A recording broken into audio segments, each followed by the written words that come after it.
So welcome back to my channel. বন্ধুরা, আপনারা দেখছেন ডিজে চিন্টু ইউটিউব চ্যানেল। অনেক দিন পর ভিডিও নিয়ে আসলাম বন্ধুরা। দেখো বন্ধুরা, এখন ভিডিও এর আগেও বলেছি আর এখনও বলছি, আমাদের সাউন্ড জগতের কন্ডিশান এখন ব্যাপক পরিমাণ খারাপ। অনেক সাউন্ডম্যানরা যারা বড় বড় মাল করেছে, ডিজের ব্যান্ড করে দিয়েছে, প্রায় ডিজে বাজানোই যাবে না। এখন বর্তমানে সাউন্ডম্যানরা মাল তৈরি করতেও তারা কনফিউজ হচ্ছে।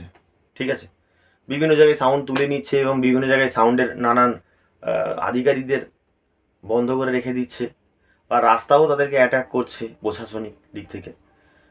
তো এখন যে সাউন্ডম্যানদের এখন বর্তমানে পরিস্থিতি খুবই খারাপ এবং শোচনীয় দারুক।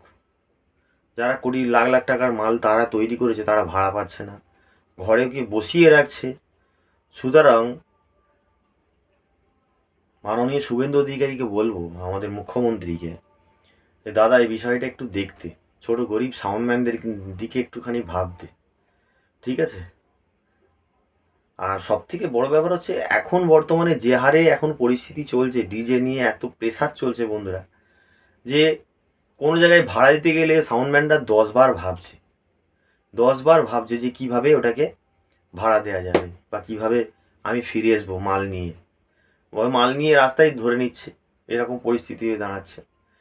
যার কারণে সাউন্ডম্যানরা এখন খুব স্ট্রিক্ট হয়ে গেছে, ওই তারা মালের কোনো অর্ডার দিচ্ছে না, সেই হিসেব করে আমরাও ঠিকমতো কাজ পাচ্ছি না। ওই জন্য আমাদের কন্টেন্টে দেখবো আমরা খুব অল্প স্বল্প ভিডিও দিচ্ছি। বুঝতেই পারছো, কাজকর্ম নেই, নাহলে কন্টেন্ট কী করে আমরা দেবো। ঠিক আছে, তো ইউটিউব ছেড়ে যায়নি, কম বেশি ভিডিও আমরা দেবো।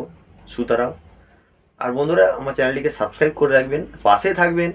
এখন ভিডিও কম দিচ্ছি বলে এখান থেকে সরে যাবেন তা নয়, কন্টিনিউ আমার ভিডিও দেখবে। এখন দুদিন একদিন ছাড়া ছাড়া ভিডিও দেবো। মানে গরমের সময় স্টুডিওর ভিতরে ভীষণ গরম, ওই কারণে ভিডিও একটু কমিয়ে দিয়েছি। তো বন্ধুরা ভালো থাকবেন, দেখাশোনা এই ভিডিওতে। সকলেই টাটা।